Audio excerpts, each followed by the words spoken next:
علی فاطمہ کی سٹوری کے بعد اب ہمارے پاس ایک اور سٹوری موجود ہے جو کہ رفاقت علی تنولی صاحب کی ہے۔ رفاقت علی تنولی صاحب کے گھر میں 8 جون 2022 کو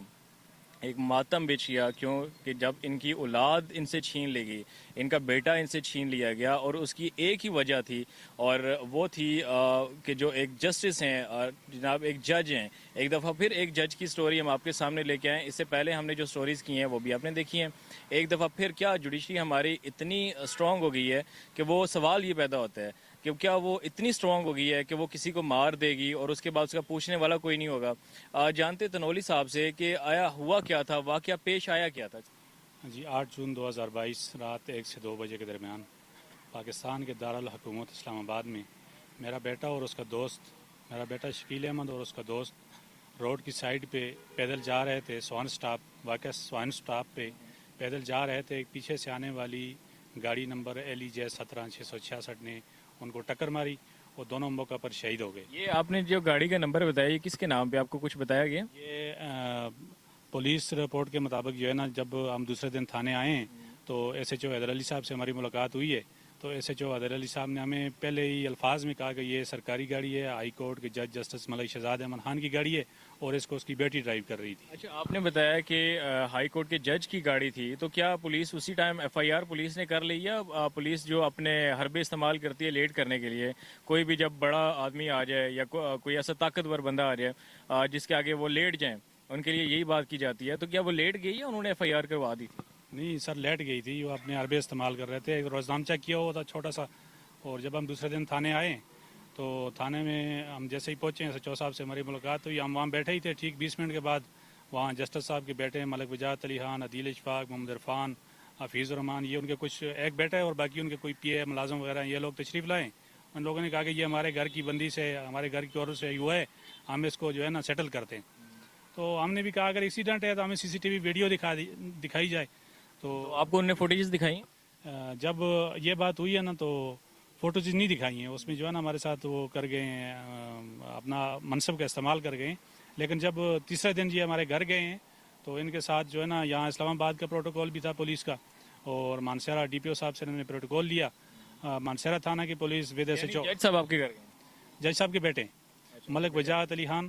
عدیل اشفاق، محمد عرفان، اور ان کے ساتھ مانسہرہ کی پولیس، اگی پولیس، دربند پولیس، 3 تھانوں کی پولیس اور 3 SHO اور یہاں کا پروٹوکول ہمارے گھر گئے ہیں۔ ان لوگوں نے ہمیں ڈرایا دھمکایا ہے، بالکل اسی طرح ہے، ہمیں کوئی دیت نہیں دی گئی، نہ ہی ہمارا ساتھ کوئی ایسی بات کی ہے، ہمیں ڈرایا دھمکایا گیا۔ جب ہم نے CCTV ویڈیو دکھانے کا مطالبہ رکھا تو جب ہم سیف سٹی گئے ہیں تو سیف سٹی میں جو ہے نا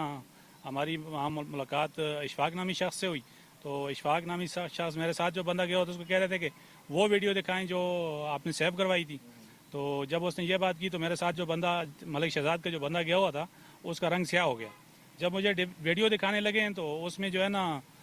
ویڈیو پہ سامنے 4:30 بجے کا ٹائم چل رہا تھا، جبکہ پولیس کے پاس جو ہے نا ایکسیڈنٹ رپورٹ جو لکھی ہوئی ہے وہ 1:32 کی لکھی ہوئی ہے، اور 4:30 بجے کہاں پہ ایکسیڈنٹ، وہاں تو کوئی ایکسیڈنٹ نظر نہیں آ رہا تھا۔ میں نے ان سے مطالبہ کیا کہ سر مجھے اصل حقائق دکھائے جائیں، تو جب وہ اشفاق جو بندہ وہاں موجود تھا اس نے جب اصل حقائق کی طرف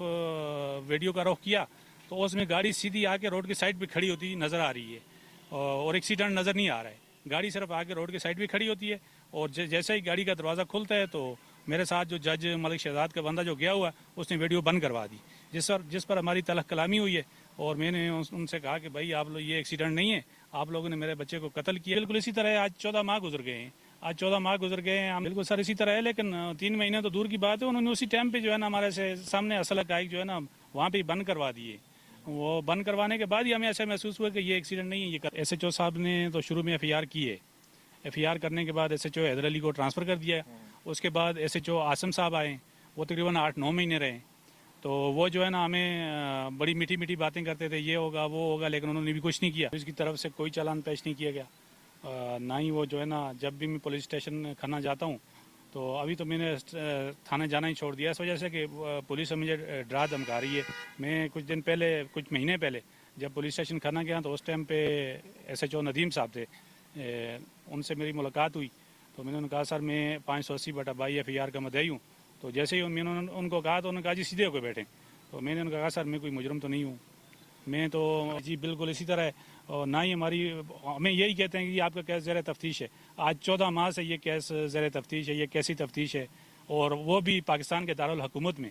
پاکستان کے دارالحکومت میں 14 ماہ گزر گئے ہیں اور ابھی تک یہ کیس زیر تفتیش ہے. چیف جسٹس صاحب پاکستان سے میں اپیل کرتا ہوں کہ چیف جسٹس صاحب پاکستان اس کیس پہ ایکشن لیں. اور یہ جسٹس ملک شہزاد آپ کے بیٹی بند ہیں, یہ ہائی کورٹ کے جج ہیں. تو یہ جج صاحب اگر ایسا کریں گے تو یہ کل یہ کیسے فیصلے کریں گے؟ اور یہ انصاف دینے والے ہیں, اگر ایسے کرنے پہ آ جائیں تو یہ پاکستان کا کیا بنے گا؟ پاکستان کا پھر مجھے لگتا ہے کہ اللہ ہی حافظ. امید کرتے ہیں کہ چیف جسٹس آف پاکستان اس کا سخت سے سخت نوٹس لیں گے اور جوڈیشری اس کو ایک مثال بنائے گی. جس طریقے سے اسلام آباد کے اندر جج صاحب نے فیصلہ دیا اپنے ہی کولیگ کے آگے,